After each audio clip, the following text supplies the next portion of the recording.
Hey, everybody, and welcome to episode 2 of Taste the Trail with Spencer Whelan and Sarah Whelan. Hi, guys. How are you guys doing? We should be on Facebook now, and we also should be on YouTube. So if you're on either of those platforms, please feel free to ask us questions throughout. We'll pop up your questions as we go through. And tonight we have a very special night because we have one of the original, the OG distilleries of the Texas Whiskey, Texas Whiskey Trail and the Texas Whiskey Association. Yeah. We have Balcones Distilling, in case you couldn't tell from the beautiful display behind us. Yes. So we're going to go through at least 3 whiskeys from Balcones tonight and more, and we'll have a couple of special guests. So what are you looking forward to the most about tonight? I'm really nervous. No, I'm excited because last night I thought went really well. I was surprised at the notes I was able to get, and that I was able to tell the difference between the various Andalusia products. So I'm hopeful that I can do the same. And I mean, there's no better teachers than Jared and Gabe. So that's true. I know I'm in good hands here. So we'll see what they. Spoiler alert: Gabe's going to join us. So. Oh, sorry! Surprise!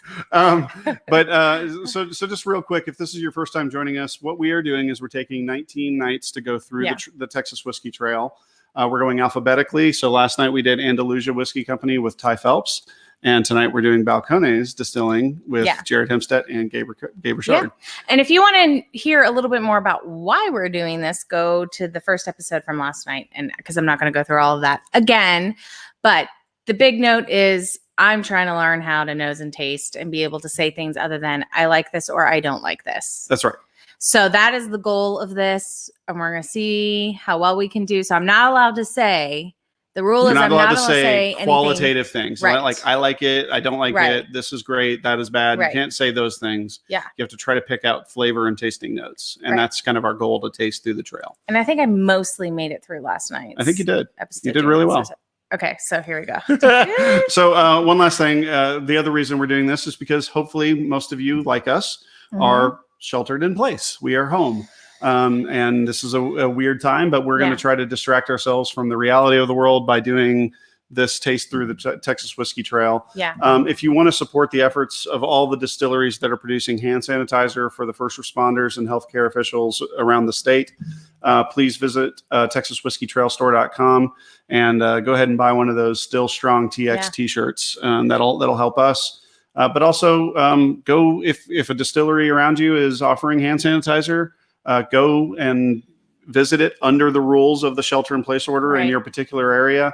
And if you can, buy those 2 bottles of whiskey from those distilleries to help support them through this. Yeah. Or find a delivery service. The delivery options are a lot more open these days. Yeah. So go out and find a way. Drizzly, Caskers, there's a whole bunch of Twin Liquors, I think, Specs. They all have curbside or at-home delivery. So go ahead and do that to support the distillers. So without further ado, I would like to introduce the founding president of the Texas Whiskey Association. Right. All hail the chief. Yeah. So my boss is. Oops, I added all of you here. Sorry, let me add you. Oh, there they are. Let me add you in that way. So we have Jared Himstedt down there in the bottom, and we have Gabe Richard at the top right of the page now. So Gabe, Jared, how are you guys doing? I'll unmute you here so that you can talk. And what are you looking forward to teaching Sarah about tasting your whiskeys that you make by? Looking forward to seeing what she has to offer. My hopes, Gabe. No, don't be too hard on yourself. Yeah. This will be exciting. I mean, we've got kind of a house profile thing going on, so. You definitely do. And I think I actually, we were talking about this last night with Ty. There's kind of that house flavor or aroma that just kind of comes through. Andalusia definitely has it. You guys definitely have it. I hesitate to say that it sounds like you guys have the same flavor profile on all of your varieties, but you don't. But there is something that's like, oh, that's Balcones. And almost everybody I talk to says that without fail is that I can tell a Balcones product blind without much help at all. Right. What do you think that is, Jared? Well, it's always a funny one to hear other people's take on what that is. Mm-hmm. I'm going to sound like I'm just repeating what Ty said, but he really had it right. When we sit down and we're doing our sensory work, we're not really looking for that. We're looking at what's right in front of us. We're trying to make assessments on what's in front of us and how it combines with other things that are out on the table. And I think sometimes we're too close to it. Mm-hmm. I love hearing Josh Galladay or people that have had a ton of it. Got a buddy in London, and for him it's like pancake syrup is the thing he always comes back to. Mm-hmm. I've heard people talk about Balcones having a funk. The funny thing is I've never heard two people say the same things. Yeah. But their palate is used to it, and they can tell us when it's in their glass blind. We probably actually would be horrible at that. Yeah. You could. Yeah. Well, I don't know if we could tell ourselves. Yeah. They'd be like, doesn't this taste like Balcones? They'd be like, it all tastes like Balcones. Well, Josh Galladay says it's the strongest beards in Texas whiskey. Do you think that has something to do with your flavor profile? Flavor saver. If this is an indicator that maybe we're spending too much time on work and not enough time on some personal issues, then maybe. Yeah. Yeah. Do you think that it has something to do with your maturation, or do you think it's more distillation, or is it more cooperage? That's a good question. I mean, we're not using the same yeast for everything. Mm-hmm. We are using the M1 strain is in pretty much all the whiskeys. Yeah. There are some other differences. It's the same stills. Yeah, sour. I think sour fermentation too, like the acidification.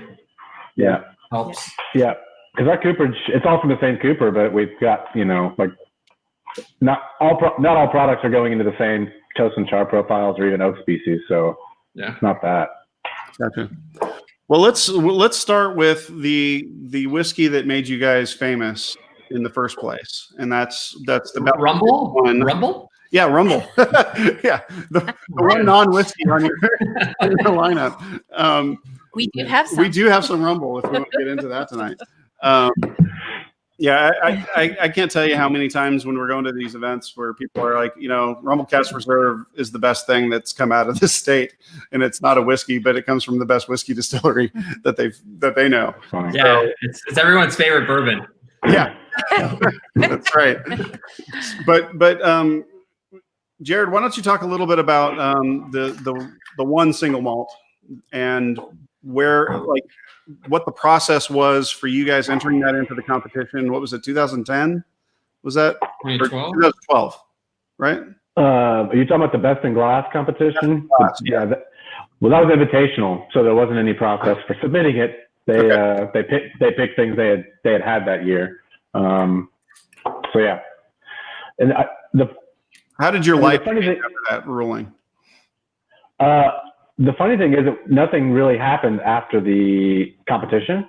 Yeah. It wasn't until I think Clay Risen's New York Times story about it happened a good 4 to 6 months later. Yeah. And that's when things really got crazy. I mean, the best in glass, it's Joel and Neil, they don't even do it anymore, but it's not like one of the biggest shows in the world. But they're really well-connected guys. They've written a bunch of cocktail books. They just released their gin book. Wonderful guys, know their whiskey. Yeah, it was the New York Times thing is really what everybody probably didn't even remember what the name of the competition was later. They just remembered that we had won something, Yeah. And what year? Yeah, it got crazy. That was 2012. 2012. Yeah. I think we did 2 bottlings of malt late in 2011. So there are batch 11.1 and 11.2s out there in the world. Maybe not. I mean, I know I've got some. We have one, right? Wow. I have batch 12.5. 12.5. Pretty early. Cool. It's empty. You don't have it. You have a bottle that used to have it. I have 2 glasses that we get to share at the end of this. Oh, nice. Yeah. So we do have a little bit from that year. Yeah. So, and it'll be interesting to compare and contrast. I don't know. We might not even have it documented. I don't know what batch we sent them. So I don't know which bottling was actually the one that was in that competition. Yeah. Maybe it was 12.5. So is there a chance there's a chance that we would be killing a bottle of the award winning? Could be. No, but no better time to do it than right here. Okay, so let's go ahead and start with one single malt. So if you're joining us in the comments, hopefully you should have this at home if you're any fan of Texas whiskey. So go ahead and start this. And Jared, do you have any tasting notes? Like what is your process for sensory perception that you could give Sarah some notes on? Sarah, you should come. We do this like 3-hour class once a year, usually in the first quarter. We're not doing it this year, but I only bring that up to say, like, man, summarizing sensory work down is pretty hard. Yeah.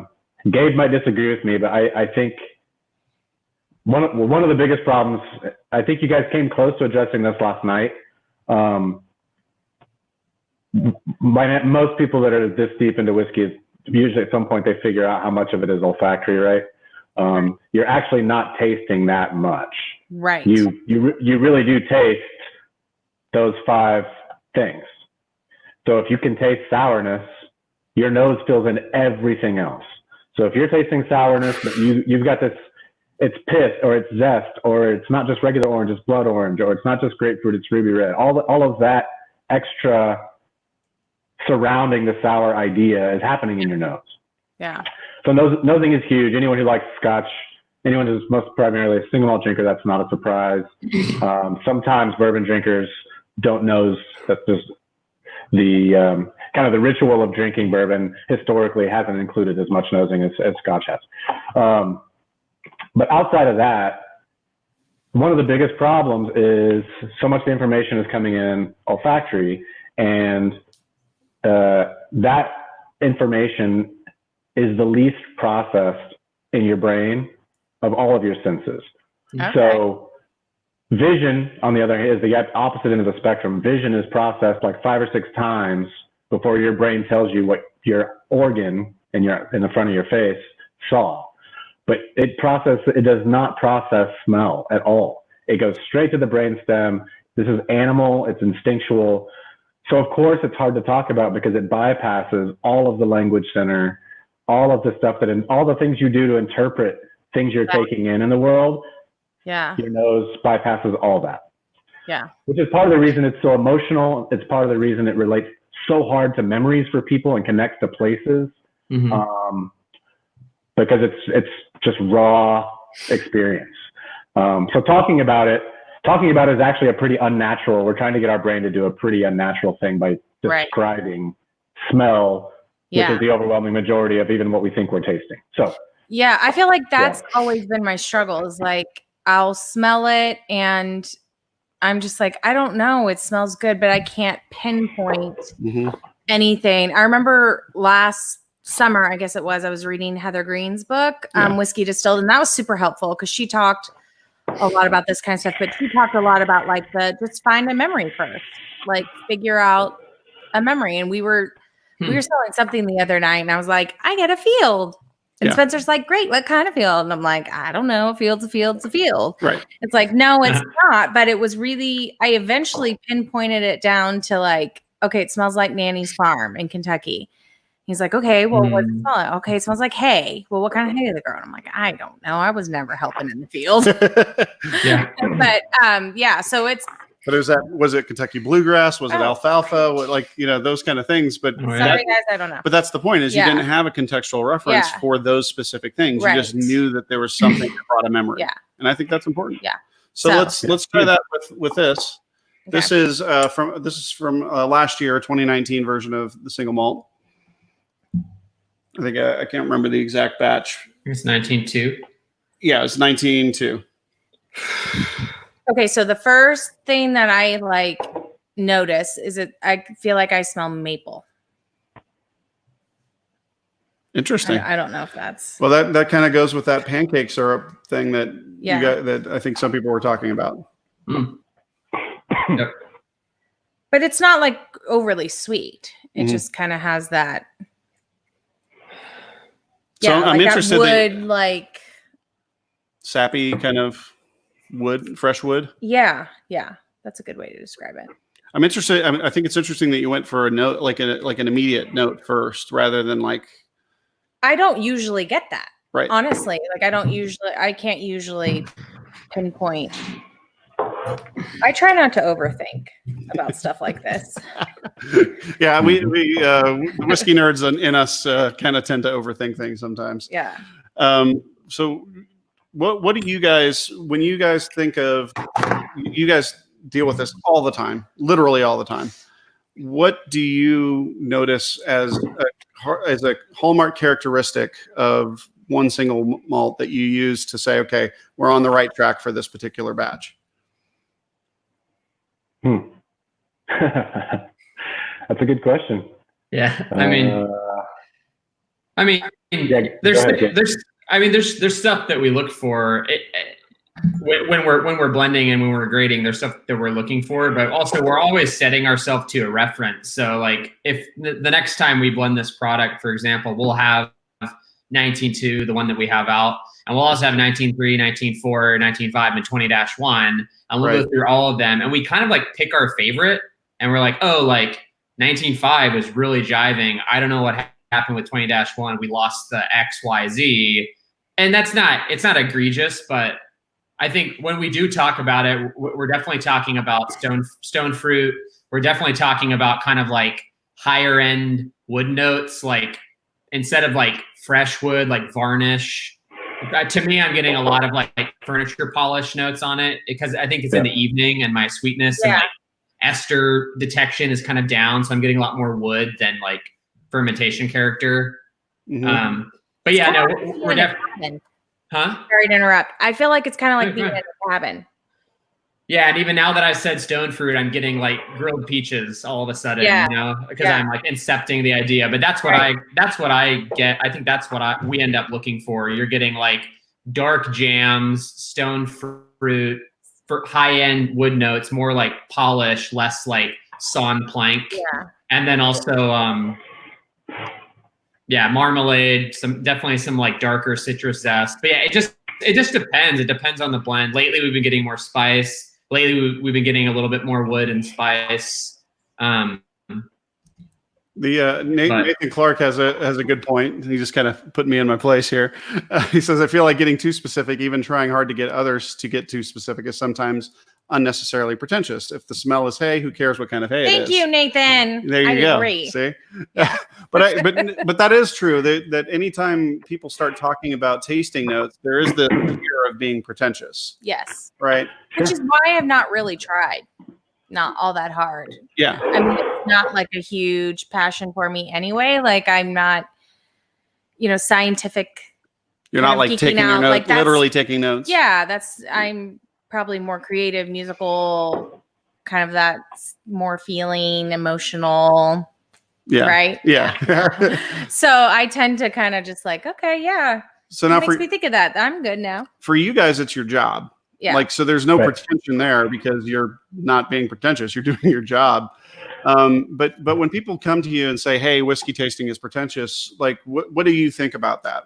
How do you kind of, because there are some moments where it absolutely is pretentious. I mean, but for us, it's the only way we'd get shit done. Like if Jared and I can't go on about like what's wrong or what's right and where is it happening in the palate or in the blend we're working on. And if we can't get specific, then it's just like, oh yeah, there's spice. Yeah, there's also fruit. Cool, I guess we're done. Yeah. So we kind of have to go on and on a little bit to get on the same page. But I'll let Jared. But, even internally, Gabe can attest to this, and I hope it never feels overbearing.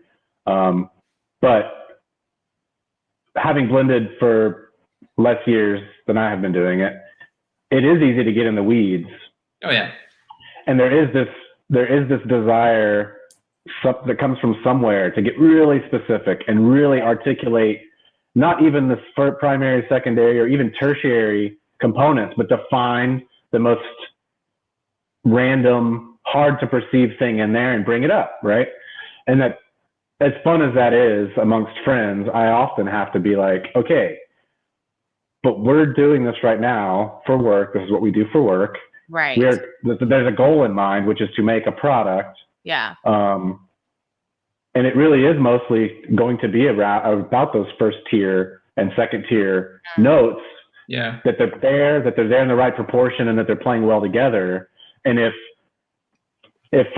one particular batch you got some traces of cardamom pod, and then you don't 3 later, so be it. You know, that's like the 25th thing that's going to get written down if you were to just mention things as you go. Cardamom pod? I have no idea what that is. Cardamom. Like the spice? The spice. Yeah. I don't even think I can know what that smells like off the top of my head. Well, then that's the point. If you don't have that context Yeah. as a reference point, then you don't know how to verbalize that at all. The other thing that's really, I don't have any idea what the absolute value, objective value is of really extensive tasting notes. Hopefully that makes you feel a little bit better. It does. I understand why we do it for work, because we're trying to get something made.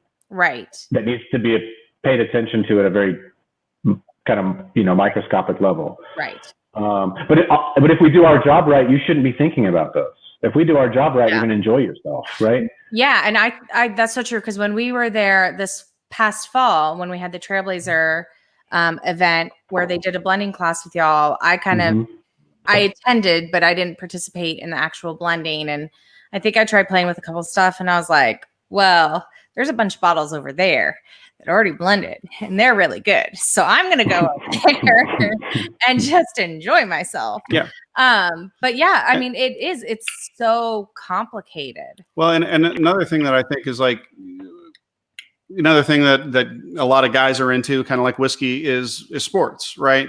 And at a certain level, there are casual sports fans that can be like, oh, that was a good game. And they just, that's all there is to it, right? Like, oh, that was a fun game to watch, right? Yeah. Or somebody who watches just the Super Bowl every year, they're like, that was a bad Super Bowl, that was a good Super Bowl. But then there's people who get into fantasy, and they're talking about, like, what the 40 times of this wide receiver is, and what kind of blocking scheme the offensive line is going to be doing there. And you can get down to any level of detail, and it's just a level of communication with whomever you're speaking to. So if you nerd out. If you love that stuff, go for it. But if not, just say you like it. And I've heard, I can't remember, I probably read this somewhere, so I heard someone say it, but they were talking about kind of different ways of knowing, different kinds of intelligences, but they use the human body as an example, and the difference between what a surgeon sees looking at the human body opposed to maybe a dancer or an athlete, and how that's not, it's the same anatomy, it's the same physiology, but there's a very different way of interacting with it, and neither is better. And actually each one kind of precludes the other. The dancer's perspective on movement and how the body works would be radically altered if they knew too much about anatomy. And the surgeon, by knowing what he knows, can't stop seeing tendons and joints and muscle groups, and blood flow and all that, and chemistry. So to some degree, I mean, Ty mentioned this, joked about this a little bit last night, but like the classic, well, what do you drink when you're not drinking your stuff? And there is probably some level of familiarity at that kind of granular level that changes how we relate with whiskey, and it's very hard to enjoy it the way you do for us. Well, good. I'll stay in my little blissful cloud over here. Which can I drink this yet? Yeah, you can absolutely drink it. We're only 24 minutes in, and you haven't even had a drink yet. Well, I didn't know. I didn't want to ruin the process. No. The other last thing I was going to say before we moved on too much, once again, I know we can't get into like the 3-hour class, but the other thing about sense of smell that's so cool is that there's about 800 different options of receptors you can have, that humans do have, but each person only has about 300 to 350. So you literally could have completely exclusive, your map, your olfactory receptor map could be 100% zero overlap with another human being. That's right. So of course it's personal. So of course someone goes, Balcones is funk, Balcones is maple syrup, Balcones is marzipan. That's their sensory map that other people don't share. And all of them could still sit down and go, yeah, this is Balcones, I told you. Yeah. Because it's got that thing. Yeah. And then someone goes, no, it's got that other thing. No, it's got that other thing.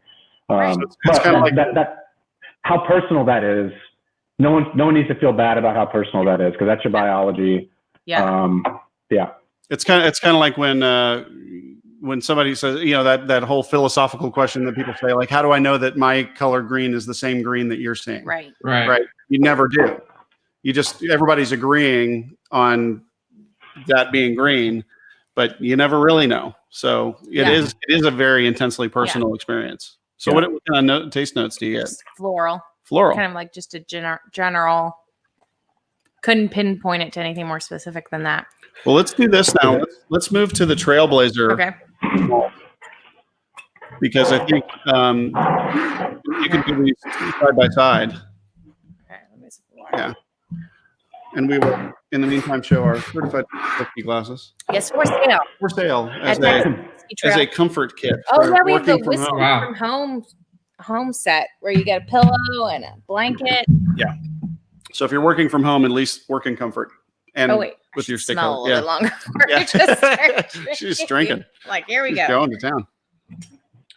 I'm seeing a lot of talk about Mirador and Brujeria and Froke and Juntos in the comments, and it's awesome. Yeah. So what do you get? This is the Trailblazer malt, which I understand is kind of on the last few bottles of the original batch at the distillery. But we did this in October, I think. Sounds about right. Yeah. Yeah, it was October. So in October, we got 20 Trailblazers, and we went with Gabe and Jared leading the way, and broke into teams of French oak, American oak, refill casks, and European oak, and blended our own blend of Balcones single malt from those components. And we talked about this so many times, but we think it even changed after in the final blend. So what are you getting, and what did you guys experience from this? Well, I haven't tasted it yet, but on the nose, I feel like it smells like I feel like the previous one tastes. Okay. That makes sense. I can see that. Like a similar floral, but I didn't smell this much floral on the first one. Yeah. You're smelling more floral on the Trailblazer malt? Yeah, I haven't tasted it yet, though.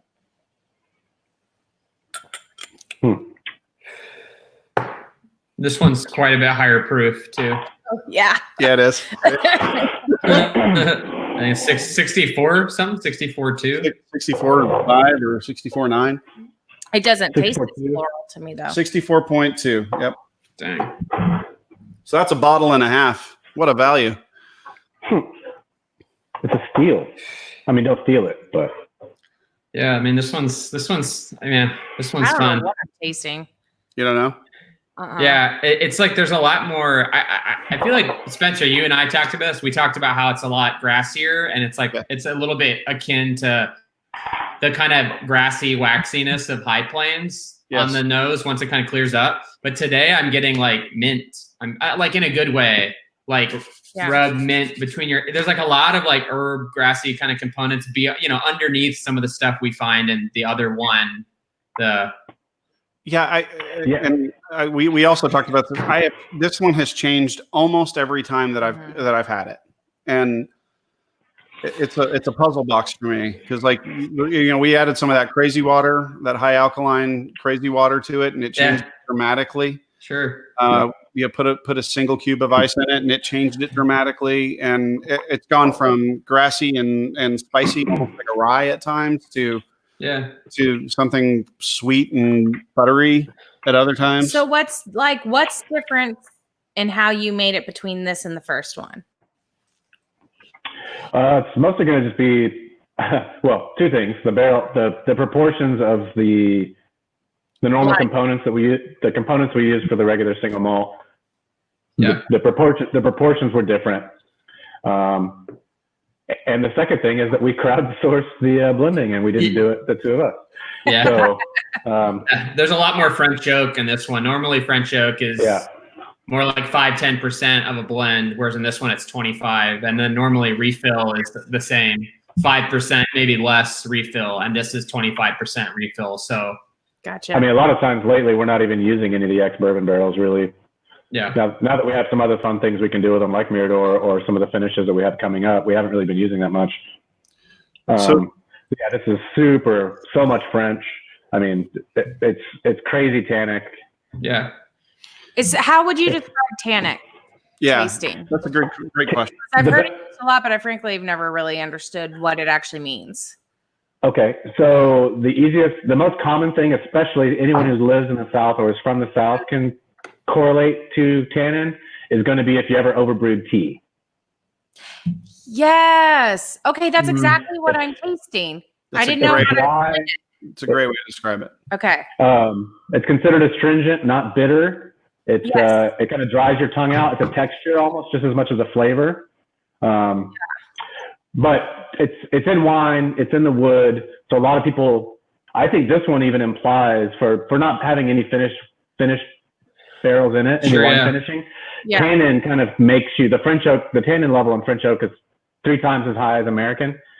And it can really often kind of hint at some kind of red wine finish of some kind, even when it's not there. And I definitely get some of that. Okay, I'm really glad I learned that. It's that dry kind of coating, like you're talking about after a really strong Cabernet, right? Yeah, because I felt like I was like, at the end, it's like it's bitter. I'm like, but it's not bitter. Like they wouldn't describe it that way. It's like I could not think of the way to describe.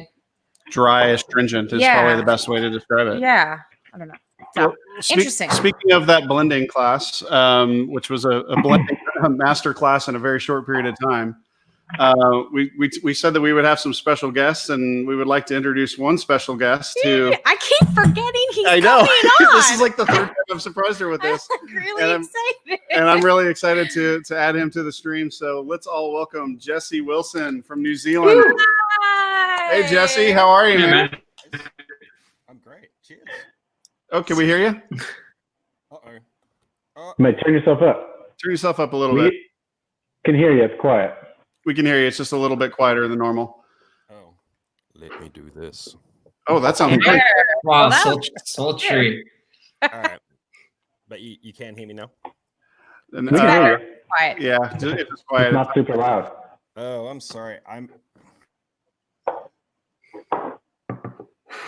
hear you. Now you're muted. Now you're muted. We'll tell you what. I definitely can't hear you now. We'll tell you what. We'll start talking, and then you can just hop in. Let me unmute you there. Oh, technology. Oh no, you're muted forever. Oh no, There you go. away. You're back. Really loud. Okay. A little better. What time is it in New Zealand? Yeah, right what time now? is it right now? Is it the middle of the night? No, it's 3:30 in the afternoon. Yeah. Oh, okay. But in the future, because it's already April Fool's Day there, right? Oh yeah, totally. Yeah. It was this was an elaborate prank. I'm on stream. You can't hear me.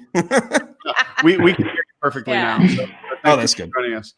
So Jesse, you were in town. I guess that was again in October, and it was a great week to spend with you. I mean, you were here for the Bastards Ball, but you got to go all around different places in Texas and join us for this particular blend. Unfortunately, we couldn't get you a bottle of this before it was ready, before you had to go back home. But what do you remember of that class and the sensory perception? You don't have one? Damn. No. I do serious? believe there might be one being saved for me somewhere. We can send you some. That's ridiculous that you don't have one. Things are kind of crazy right now, man. It's, yeah. I know. Yeah. First of all, let me preface everything I say with this, and that is I have never and probably never will drink as much whiskey in my life as I did in that 10 days. That was kind of ridiculous.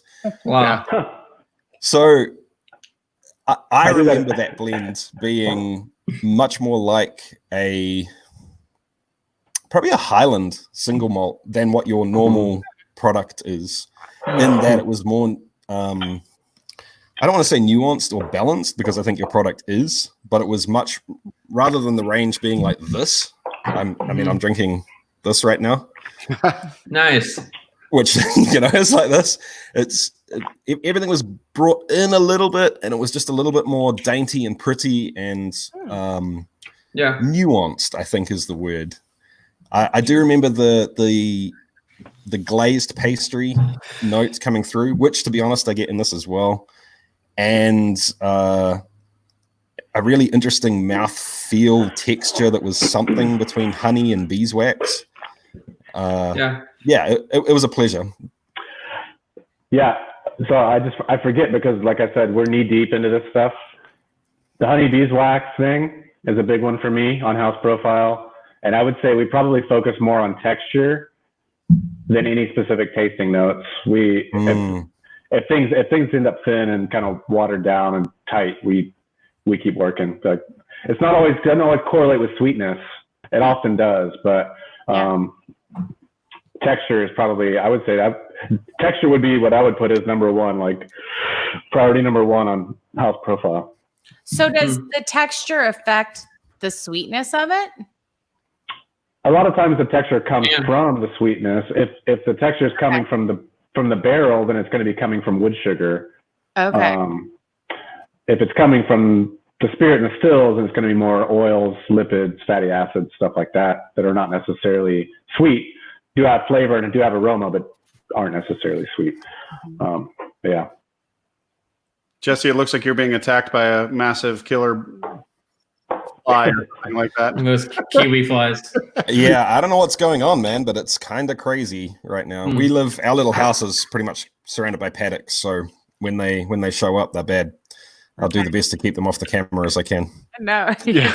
No, it's all good. It's just it's another pestilence upon the world, it seems, right now. Are you sheltering Jesse? Are you guys having to stay at home?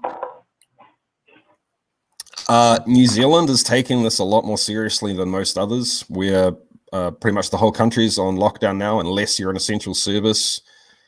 You're at home. If you're in the car and driving somewhere, then you get pulled up, and if you don't have an excuse to be where you're going, you're in trouble, basically. So, yes. Well, and if you don't mind, would you talk a little bit about, because I saw your post, you did a great video about using the World Health Organization formula for sanitizer. What are the efforts there from distillers? Because home distilling is legal in New Zealand, and you guys are able to create your own sanitizer. So what are you guys doing in New Zealand right now? I mean, everywhere I've seen is pretty much the same. Any commercial distillery that can help is helping.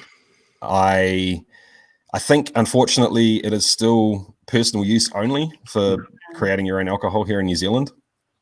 So technically, you can't you can't distill something to a high proof, turn it into sanitizer, and even donate it. As to how brutal they would be processing or prosecuting those sorts of things, I wouldn't want to say. So I know I've made it for us. I know it's nice peace of mind for us to have just when the groceries come in, or if we do go down to the shops or buy something. But I won't be making it in mass and giving it away, although the commercial distilleries are similar to you guys. Okay. Good. And you even put a calculator to help people formulate the World Health Organization formulation on there, correct? Yeah, that actually gets overwhelmingly complicated if you start changing the percentage that you want to aim for. Like if you're not worried about hitting 80%, you're happy with 75%. If the alcohol you've got goes down to maybe you've got 92% sitting on the shelf and you can use it. Same with the hydrogen peroxide and the volumes you want to make. So I figured it was easy just to throw a calculator together that people can just put all those parameters into themselves and take the stress and the math out of it for people. Yeah. Sweet. Well, let's get back to tasting whiskey because that's more fun. So, so Jesse, you said that you remembered a little more sweetness, Highland style, and what we're experiencing from the finished product from Trailblazer malt is a lot more tannic and French oak influenced. Yeah. That's interesting. It could have been, like I said, the enormous amounts of whiskey that I had sampled going into that day. Yeah. And it could be the fact that when I say that, I'm talking about in relation to other Balcones products. Yeah. Not so if Balcones is here on a, general flavor profile and Highland's much more mellow, it was kind of sitting in here somewhere for me. And for me, that made it really, really interesting and exciting, considering what we had on the table to blend from. Yeah. And I know that other people wanted to turn it into a French oak bomb or a new American bomb or a whatever. They wanted to push, a certain flavor that they were really into forward. But I found it interesting that it sort of set and melded into something that had nuance and balance pretty much off the bat. Jared and Gabe, do you feel like that tannic note that kind of came through was a function of it kind of sitting and it just kind of evolved that way, or how does that happen? Well, one of the unfortunate things about blending, if you don't actually go and gauge each barrel, the evaporation is different. This happens to us a lot. A lot of times we actually will put a blend mostly together and have a few barrels like that we hold back, so they dump the blend. And some of your really older barrels might have very little in them, and so they have less effect on the blend than what you've mocked up. So it could just be that we could have had some lower volumes in some of the barrels. So you simulate a mix assuming equal parts, but that's not the case. And the bigger the blend is, the less that matters. But we used how many barrels did we use for this? I don't remember. No, I think 5 actually, and then we rebarreled some of it. Yeah. What do you think about how it kind of evolved in the blending process and finally to bottling? Who, me? Yeah. I mean, like, I think kind of as Jesse said, like when we were blending it, I think we were getting a lot more like Danish and kind of like cold cream, European, like butter kind of flavors. Yeah. And I think we were kind of chasing that kind of softness and that deftness. And then, I think what probably ended up happening is that the French oak and the European oak are 60 gallons and the refill barrels that we were using were 53. So but we were using everything in a 1-to-1 ratio. So, and again, Jared said, because of the different volume in the barrels, it just ended up being a little bit weighted on the French and European oak end, which are the more tannic end of things. Yeah. And the other side of sensory work is we tasted a version that was a French oak bomb, and compared to that, that affected how we perceived this blend, Right. So you can't discount what else is in the mix and what you had before.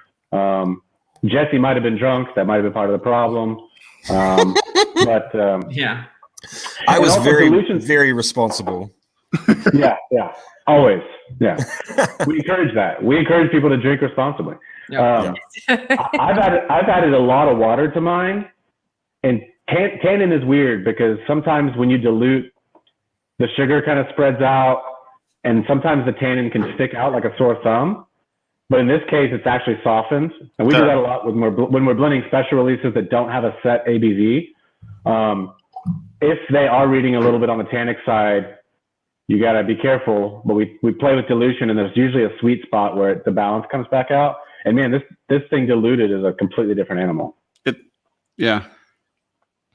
What do you think? She just diluted it with about 5 or 6 drops. No. I mean, I just you probably didn't dilute this. Yeah, I'm probably down to like 45% or something. It's getting cloudy. Still really taste tannic to me. Ooh, that's a little much. We need to get some of the density. I mean, some of just the concentration that I think we are always trying to achieve. Yeah.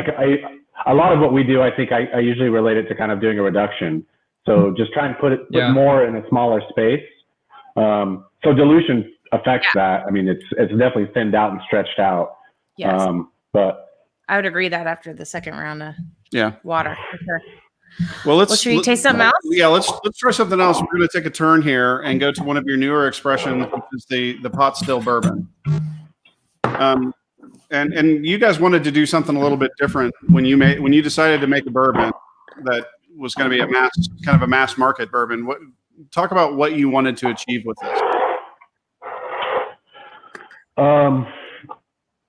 This probably, I wouldn't apply this to everyone who started a small production distillery like we have.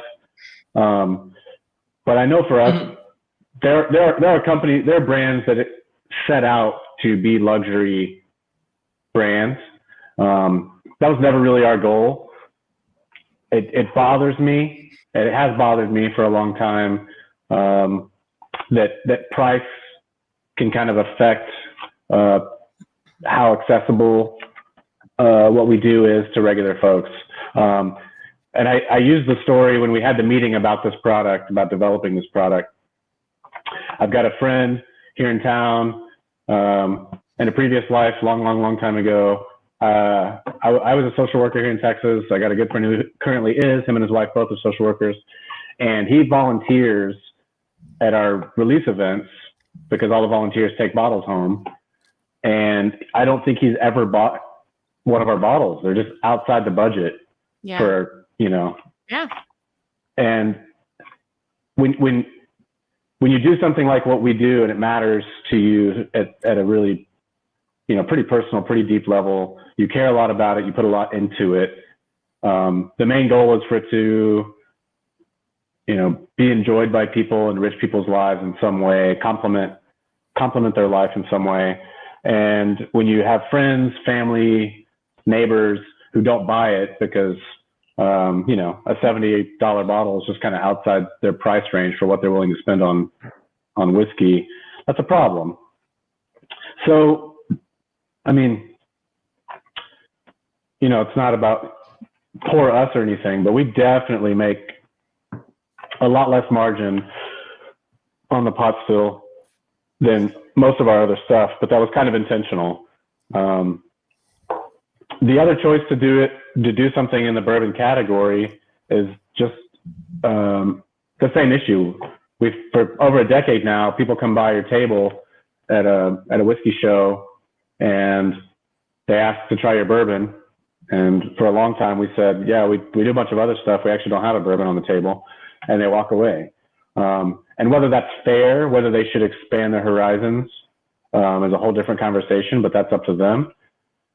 But for people who drink within category, there's people who say, there's people that only drink single malt. There's people that consider themselves exclusively bourbon drinkers. And so between category and price point and even proof, just kind of trying to meet people, regular folks who like whiskey, who support Texas distilling. And we didn't really have a lot for them. I mean, we're working in weird categories like corn whiskey and American single malt, doing things like rum and rumble, and just regular old folks who would love to support Texas whiskey that need a bourbon. They are used to stuff at 40% or 43%. This is at 46, so that's I mean we find that incredibly low proof, but for a lot of folks that are drinking chill filtered, column still Kentucky bourbon, even 46 is a little bit much. But that was kind of the charge. Can we make something that's straight with the variety of bourbon mash bills that we've been doing for a long time that are kind of part of the special release program? Can we combine those into something that we are proud of, that we can sell affordably at a lower proof? And that was kind of the charge.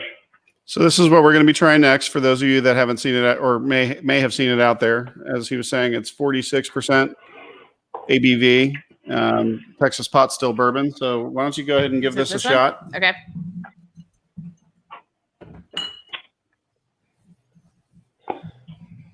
Now for me, and I'm not going to. Actually, I'll wait and let you give us your first notes, because for me, this is unique bourbon for me. Tell us, Sarah. Well, I'm getting corn, but I'm like, is that because I just saw corn on the label? And that's like, possible. Seriously, like, I know that's going to be one of. Yes, Sarah, but what kind of corn is it? Okay, could you really dial it in? Could you be more specific? It's grown on the high plains, right? So that corn that's grown on the high plains, Sure. Is that a thing? I don't know. corn on the high plains. Man, that's our next release. Corn on the high plains. Corn on the high plains. You're welcome. And Sarah, just to go back to some of the things I've kind of touched base with a couple of other times, the specificity of language, if someone wants to use that as a weapon to kind of like lord that over other people that are at a different stage on their whiskey experience journey, that's I mean, I find that extremely distasteful, and that's not the point of the process. I agree. If you figuring out if it's wet masa, or if it's a tortilla that was just made, or if it's chips, or if it's corn oil from popcorn, if something about or if it's the husk off a tamale, if any of those things help your enjoyment jump up and take another level, then we've done something, you know? Right. But just to do it, just to show that you can perceive that kind of stuff.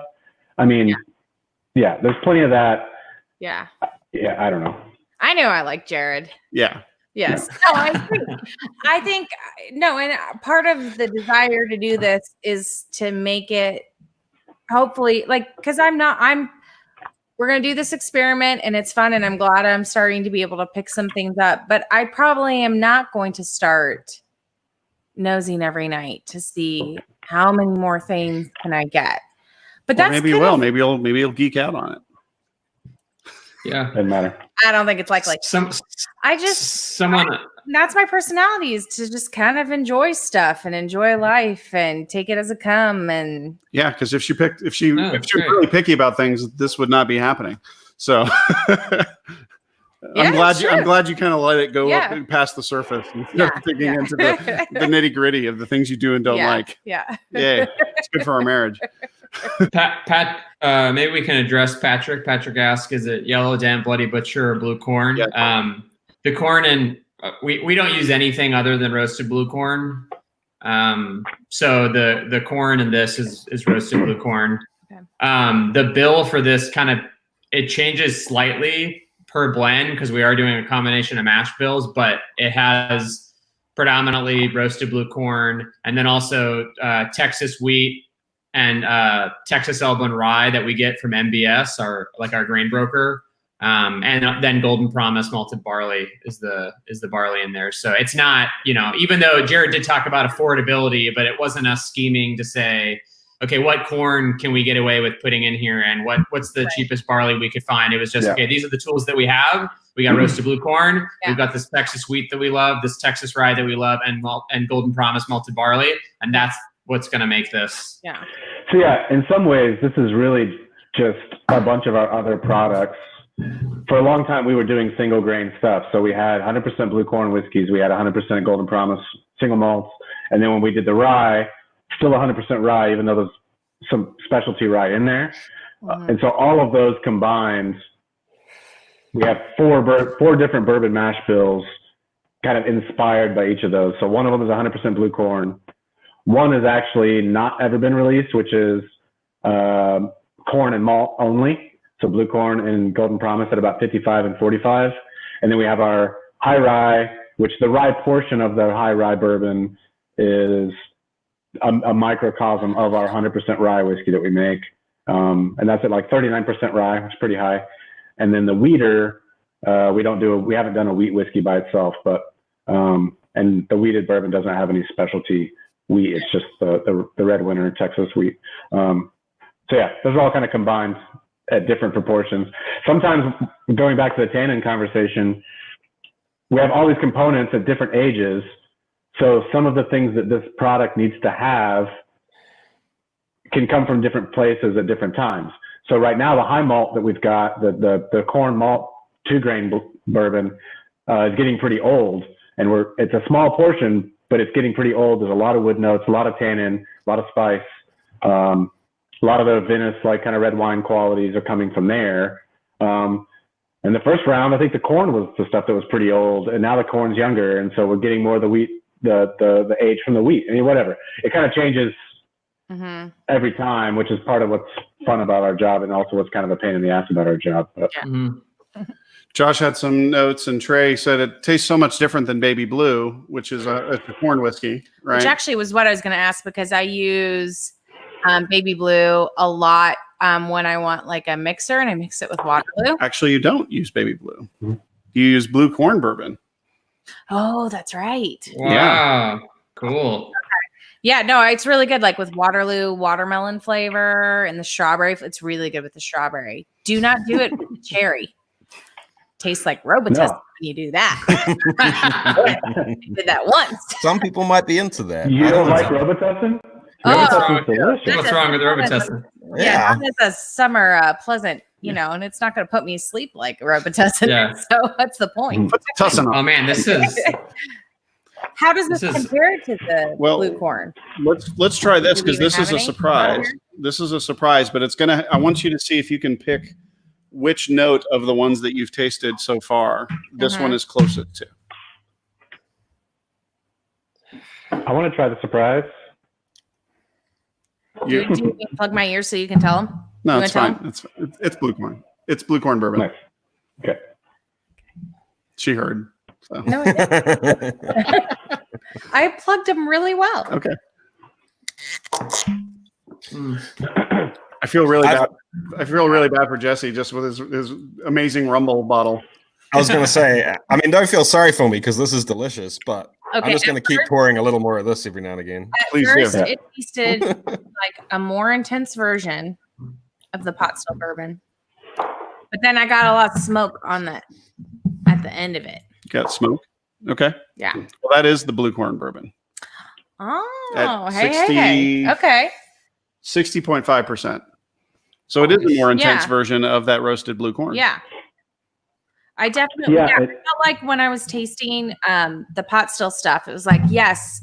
I mean, kind of like what you said, Jared. Like, this is Balcones, but it's like a little bit more chill. Yeah. Yeah. Which, I mean, a lot of times, especially in the beginning, I feel like when you're drinking whiskey, that's what you want. Like, I'm not a big fan of the burn. Yeah. Yeah. I've compared it to beer a couple times. Yeah. But I love what we consider in-house, well-made, but quote-unquote boring beer. Like Pilsners, especially in America, it's considered kind of like, you could kind of dismiss that. I don't want to drink Imperial Stouts all the time, barrel-aged with cacao nibs and wasp stingers and whatever else they did to it. And I actually think I love making stuff that I feel like is dense and is compressed, and there's more going on in a smaller package. But at the same time, there's something about that can easily fall into being a little bit arrogant and condescending. Yeah. Whiskey, just like a good wine, just like a good beer, just like the meal that you're having with friends, or that we used to have with friends, and hopefully we will have again soon. Yes. If it demands to be the center of conversation, if it demands to be the showpiece of the situation, there's something kind of wrong with that to me. It doesn't always have to be like, hey, if you're not, and all of a sudden, like, hey, pay attention to me. Anyway. Yeah. I mean, go ahead, Jesse. No, I was just going to say that's an interesting thing, because for me personally, and I know other people that have gone down this road too, you start getting into something, whether it's whiskey or craft beer, and inevitably you start looking for more and more crazy and more eccentric and more deep, out there flavors. Sure. And then eventually, and for me in whiskey, it was into the smoke. So more and more and more and more peat. And then you kind of get to a point where you sit down one night and you're watching a movie with friends and you think, wouldn't it be nice just to drink something and go yum? Yeah. And carry on watching a movie and having a conversation. Yeah. And then the journey, I hate that word, but the journey starts going back the other way, right? And now you're starting to look for something that is just a bottle that can sit on the shelf and that is you can pick it up, you can pour it, and you don't have to think, what flavor am I getting? It just, you know what it is, and it's fun.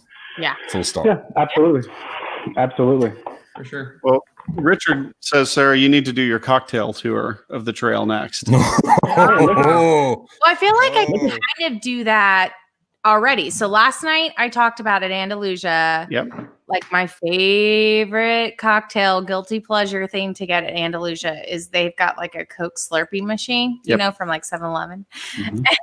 And they add but it's much better than that.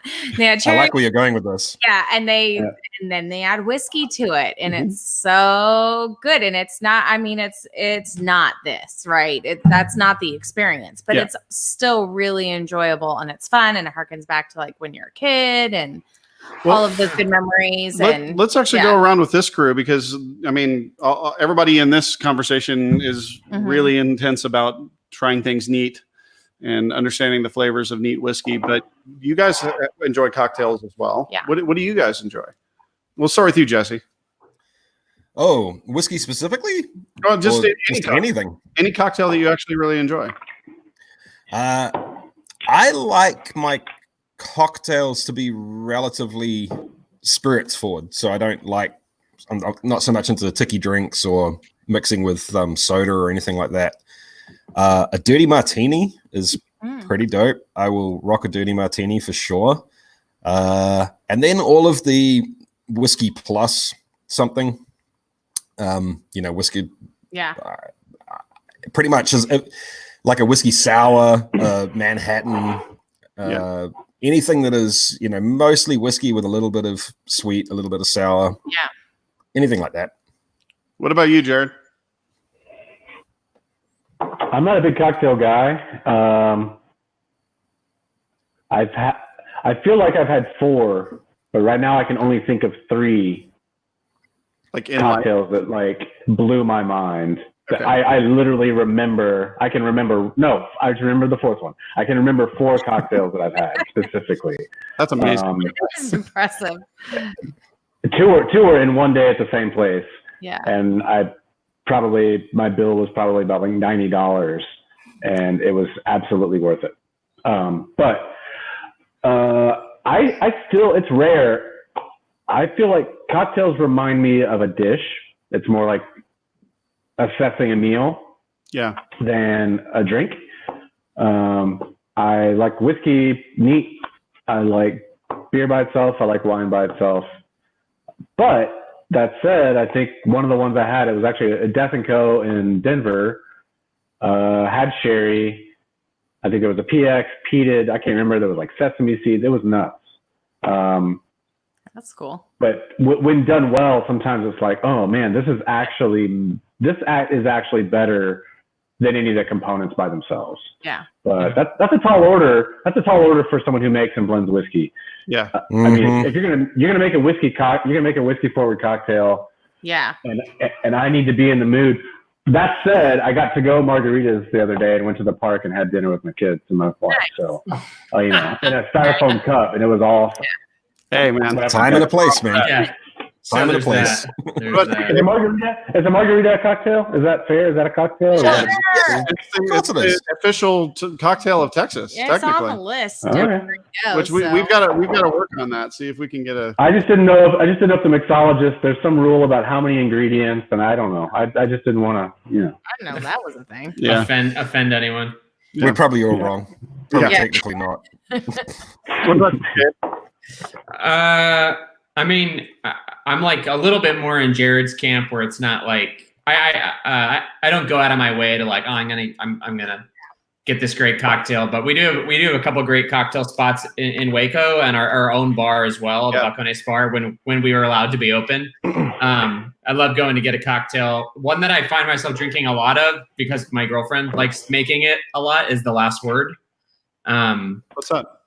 It's Luxardo syrup and or Luxardo liqueur, excuse me, and then gin and lime juice. Ooh. And it's really yummy. I dig that, but I find myself drinking more wine and Jester King beer more than anything. To be honest, I do like We'll do real ale gozas, and Jester King beer and a lot of like Italian wine. That's pretty much what happens over here. Yeah. Well, for the cocktails of the trail, to come back to that question, Yeah. I really enjoy an old fashioned when I'm up at Balcones. We don't really get to go up to Balcones like often because it's not super close. Or at least so I would say, like, I know it's not a cocktail offered at Balcones, but I really do enjoy the Waterloo and the Blue Corn together. Really good. It's really, it's super refreshing. It's light. It's not syrupy. And I think that's what I like. I feel like it opens up the whiskey. And when I'm not in the mood to drink something intense or to feel like it's intense or to really like slowly sip something, I just want to like kind of enjoy the flavor. I love mixing it with water. So that would be. Well, I gotta say, I was in, was I in Chicago? I don't remember where I was. I think it was Chicago for one of the American Single Malt Commission events that we had. And I was out to dinner with the guys from Westland. And I have to admit that as of maybe like 6 months ago, I'd never had a highball, and it was awesome. Yeah. I was sold. Okay. Especially as hot as it's going to get here in the summer. Yeah. Like, man, throwing some single malt on some sparkling water was perfect. Yes, especially so in the summer, because that just when it is hot and you're just dying and yeah. Stephen Crawford says Long Island iced teas are a guilty pleasure. I could agree with that. That was my bartending specialty when I was in college. No, but tell him what you would make for the ladies, and in turn, he had someone make for me to try to impress me early on in our. It's just a Shirley Temple with vodka. Yeah. Nice. A vodka temple. They're like, "What's a vodka temple?" And I'm like, "It's a Shirley Temple with vodka." Yeah. There's definitely a place for that kind of thing when you get into whiskey, when you when you just want something thirst quenching and wet and carbonated, and that is not whiskey for me. Yeah. And you suddenly go hunting for, I guess for me it's a gin and tonic, because you do get to get a flavor explosion and mess with different flavors and things. But it is definitely a shortfall of neat whiskey. Yeah. Well, for sure. We've gone over an hour, but I don't want to end it just yet because I want to get everybody's last questions in here. I think there's one from Nathan for Gabe. He says Brunello. Wine. Oh yeah. Some Brunellos for sure, Amarone, and also Lambrusco. And Jared said it, Pet Nats. A lot of bottle fermented stuff. A lot of funky, weird ancestral method Proseccos and stuff. So nice. So everybody get your questions in here. We're going to do a kind of special toast. This is from 2012. This is that old bottle that it's probably been a little bit oxidated or evaporated, but it's from 2012. This is possibly best in glass batch. And let's see if you notice anything from it compared to what we've tasted today.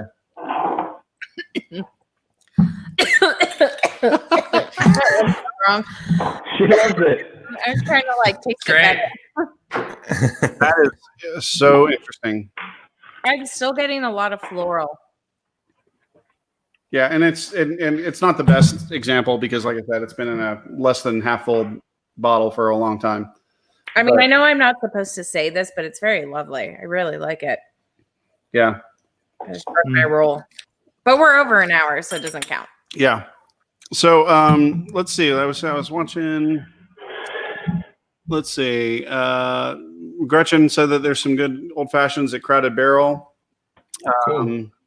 I know there's a lot of people, Jesse, probably yourself included, that would love to hang out at the Bastards Bar or at the Fang and Feather, and unfortunately, none of us are allowed to do that right now.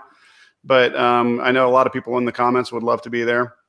What other questions do you guys have in the comments here? But Jesse, why don't you talk a little bit about that week that you were here, if you don't mind, because you got to do a lot. And what's your impression of Texas as a whiskey region, and just the people and the experiences that you had while you were here? It was the second time I've been to Texas, and the first time I got there, as soon as I got off the plane, I was immediately blown away by how at home I felt there. it feels like a bigger, more spread out New Zealand with Americans in it. Yeah. To me, funnily enough. And You're welcome. Funny how that works. Yeah. And I have been saying ever since that it feels like my spiritual home, as in huge pun intended. And I really look forward to getting back there, man. And that goes on every level, from the people I got to hang out with, the people I got to make friends with, like yourself, from the spirits, the venues and the locations that you get to go to, the food, the whiskey itself, all of it. Absolutely love it. And being able to meet people directly that are open and willing to share their thoughts on the craft of making whiskey. Yeah. Blew my mind. Coming and being able to hang out with you, Jared and Gabriel, that was something that, I'll never forget it. That experience was amazing. Cool. In terms of the access that a normal whiskey appreciation sort of person sitting at home drinking a bottle of nice spirits, that just doesn't feel something that person normally gets to be able to do to me. So the fact that you guys are opening that up in Texas to people is it blows my mind. And if anyone has the opportunity to go and do it, please do. Yes. And that sort of went across the board. Like every place I went to, it was just another version of the same theme in terms of people being welcoming and happy to talk to someone like me who, I wouldn't have expected to have that sort of welcome. So yeah, Texas is special to me, and I will be back. Yay! Flights and schedules allowing, for sure. Well, one of the biggest themes in the comments here is around beards, and so Gretchen asked Jared, "What product in your beard do you use to make it so luxurious and smooth?" I saw him dip it in the mash tun at least twice while we were there. Yeah. Is it? I don't know how this software works. Is there any way to block specific people from commenting? Zero products, Gretchen. If I wanted to have like a regimen, I wouldn't have this. Like, that's ridiculous. That's the whole point of having a beard, would be to wake up and scratch it and walk out the door. So no, there's no products. There's no routine. It sometimes gets combed. But yeah, that's it. Trey actually has a question for you. Serious question, Jared. What's your reaction to being named Distiller of the Year? So Spencer's post is mostly correct. I've already been dethroned by Brett Elliott of Four Roses, who's a good friend, and he's fantastic. So no harm, no foul. It was crazy. I mean, I knew I'd been shortlisted, but I figured when Whiskey Magazine does their Icons Awards, they do a good job of making it pretty democratic. It represents the field. I got mentioned. I felt like that was nice. Matt Hoffman from Westland had won it the year before. So I knew it's possible that some of the smaller producers could actually win it, but I didn't expect it. It's a pretty cool thing. I still don't feel like I've achieved that much. I still feel like I just feel really lucky that I get paid, and the expectations of when I come into work every day, from my perspective, is so other people are paying me to continue to learn and hone and kind of focus and keep pulling the layers of the onion back. I appreciate it. It's not lost on me at all. And it's not a false humility, but I really just feel like, was it now 11, 12 years in, that I'm things are starting to make sense. I'm starting to get some things. And I'm just as excited about the future as I was 12 years ago. And I think Gabe can vouch for this. We don't feel like we've really achieved anything yet. We're still everything's still in process, and everything is still. We disagree. Yeah. Looking from the outside. there's a better version of everything we make. Of every product, yeah. Every product we make, there's a better version of it still lurking somewhere in the future. And it's our job to be diligent and be responsible and take care to be stewards of those expressions and help them turn into whatever the best version of themselves they can be. And that's why we get up every day and come in and do what we do. And that's awesome because I do not want to do your job. So I'm really glad you're doing it because I really enjoy drinking your product. Well, one last thing to kind of put a cap on it is, Matt Drew says he's pouring himself some iron root as we speak. Matt, and I think that's relevant just because you had Master Distiller of the Year from the Icons last year, and this year Iron Root just won Best Bourbon in the World. So that is part of the legacy of what you guys have been doing over the past decade is the growth of the Texas whiskey industry as a whole, and the increasing notoriety that Texas whiskeys are getting. Yeah. But I think everybody, at least that I know, including the licorices and everybody, is of the opinion that we're not done yet. We're just getting started. Absolutely. Yeah. And I'll just go ahead. I hope they're watching. They're probably not, but I'm more than happy to take credit for all of their success. We pretty much taught them everything they know. They stole proprietary secrets. I'm just kidding. No, they did come to us early on, and we talked to them for years before they got going. But yeah, what they've done up there is just fantastic. They're killing it. So really happy for them. Yeah, go for it, Jared. When are we going to start seeing some Texas whiskey on shelves down in New Zealand? Because someone's got to sort it out, man. Someone's got to represent down here. Yeah. I think we I don't That's a no. Okay. No. I just coming to visit.